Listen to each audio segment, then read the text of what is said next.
नमस्कार, police public news channel के अंदर आपका स्वागत है।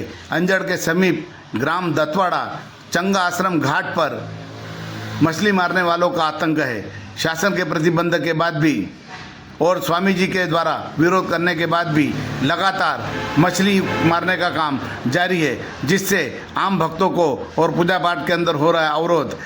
स्वामी चिन्मयानंद जी ने भी इसका विरोध किया है और शासन से मांग की है कि शीघ्र ये मछली मारने वालों के ऊपर कार्रवाई की जाए। स्वामी जी के द्वारा माइक पर अनाउंस करने के बाद भी लगातार मछली मारने वाले नहीं मान रहे हैं। देखते हैं पूरी रिपोर्ट राजेंद्र देवराय के साथ। नमस्कार, अभी हम खड़े हैं ग्राम दतवाड़ा के अंदर और नर्मदा नदी के किनारे खड़े। मैं कैमरामैन से कहूँगा कि नर्मदा नदी बताएं। अभी हम नर्मदा नदी के इस घाट के ऊपर खड़े हुए हैं। गुरुजी यहाँ पर पूजा पाठ करते हैं। चंगा आश्रम दतवाड़ा के अंदर बना हुआ परम पवित्र आश्रम है। परम पवित्र आश्रम है चंगा आश्रम, जिसकी नर्मदा पुराण के अंदर भी इसको जगह दी गई है और नर्मदा पुराण में भी इसका जिक्र आता है।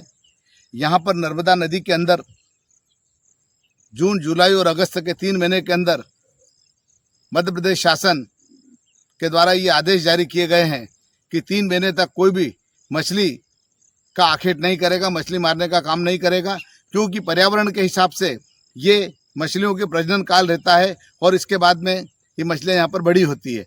इसलिए इस आखेट को, मछली मारने की इस व्यवस्था को सरकार ने प्रतिबंधित कर रखा। बावजूद यहाँ पर सुबह 5 बजे से जब इस चंगा आश्रम के अंदर आरती होती है, पूजन होता, भक्ति होती, उस समय ये मच्छी मारने वाले लोग यहाँ पर सुबह 5 बजे से खड़े हो जाते हैं और 7:30, 8 बजे तक लगातार यह मछलियों का आखेट करते हैं। क्या है? मैं स्वामी चिन्मय कटनी जबलपुर से यहाँ आया हूँ। पिछले 14 वर्षों से रहता हूँ और इस घाट पर लोग मेरे सामने पिछले 12 वर्षों से तो कभी मछली मारे नहीं, लेकिन चंगा बाबा घाट पर पिछले 2 साल से नाव में इंजन लगा के आते हैं। रात भर उसका शोर भी होता, रात भर इंजन भी चलाते हैं। और अभी पिछले 3 दिन से मोहीपुरा का कोई शेर सिंह है, उसका दामाद अंजड़ में रहता है। ये 3 लोग आते हैं शाम को आरती के वक्त 5:30 से 7:30, 8 तक ये इंजन चलाते हैं ठीक घाट के सामने, और सुबह भी यही टाइम रहता है। इससे सभी नहाने वालों को भी परेशानी होती है, पूजन पाठ करने वालों को भी परेशानी होती है। ओमकारेश्वर से लेकर पूरे यहाँ तक कोई भी घाटों पे मछली नहीं मारता, लेकिन यहाँ पे ये कृत्य आदमी जबरदस्ती गुंडागर्दी कर रहा है और हम शासन से चाहते हैं कि इस पर प्रतिबंध लगाएं। आपने इसका विरोध किया, आपने इसको मना करा? मैंने इसको कई बार मना किया, माइक से बोला है तब भी नहीं मानता है। बिल्कुल सामने घाट पे खड़ा हो जाता, माइक पे बोलो तब भी नहीं सुनता। आज 3 दिन से मैं उसको मना कर रहा हूँ, लेकिन वो लगातार अपना काम कर रहा है और आपकी बात को नहीं सुनता है। बिल्कुल नहीं सुनता, अभी भी मछली मार रहा है।